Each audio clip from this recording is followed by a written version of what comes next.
Bienvenue à Nissaoud. Tu vas te présenter. Je m'appelle Serge Abessolo, je suis un comédien africain d'origine gabonaise. Qu'est-ce que tu as contre moi? Le ministre Gaspard a raison. On peut anticiper. Et moi j'ai dit fermez-la.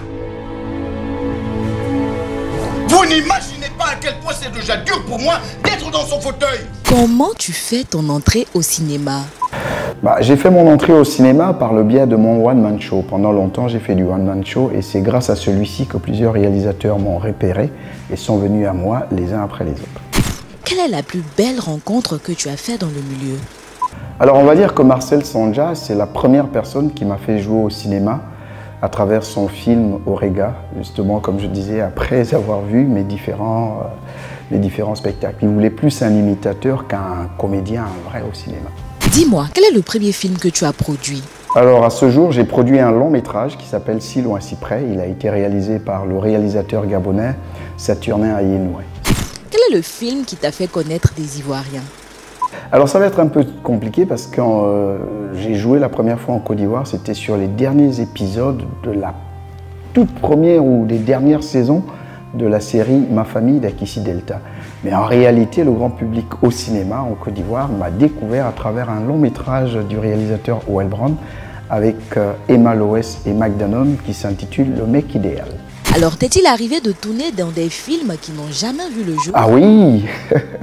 Je me souviens que j'ai passé un mois au Cameroun pour un magnifique projet avec la réalisatrice Françoise Elon Gomez, le film Contact, qui malheureusement n'est pas terminé, donc jamais vu. Ton style vestimentaire et tes rôles, on en parle? Mon style vestimentaire, on va dire, c'est un parfait équilibre entre mes rôles et ma personnalité. Après, il est vrai que chaque personnage peut influencer mon style de vêtements, mais je préfère toujours rester authentique. Quelle est la plus belle rencontre que tu as faite dans le milieu?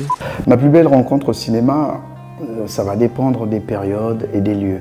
On peut dire que j'ai eu la chance de rencontrer des anciens comme Samben Ousmane, comme par hasard lors de mon premier FESPACO. Ça m'a marqué. Cette année, tu es nommé pour le prix de la meilleure interprétation internationale dans la série Buzz. Seras-tu là au soir du 22 novembre au Sofitel? Alors c'est un engagement solennel que je prends pour dire à tous les cinéphiles, je serai bel et bien à Abidjan le 22 novembre lors de la soirée des récompenses, la Nissa. Quels sont les vœux que tu souhaites à la Nissa pour son 5e anniversaire?